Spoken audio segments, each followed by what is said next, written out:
Building with bricks. Brick patterns for Jagrati School. This is the true story of Jagrati School in Murshidabad, West Bengal. When its building was being made, there was a plan to make brick patterns on the floor and walls. Jamal, Kalu and Pyar were the masons for the brick work. They wanted to get new ideas for the school building. So they took their other friends to see the old tomb of Murshid Quli Khan.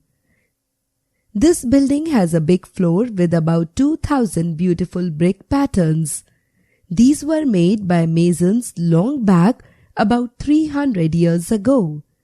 Look how the bricks are arranged in these 5 floor patterns. Which floor pattern do you like the most? Have you seen such patterns anywhere? The masons came back excited. Jamal said, in those days they had made so many interesting brick patterns. We had forgotten these. Let us make some nice designs on the floor of this school. Each mason made a different brick pattern. This school is proud to have such a beautiful building.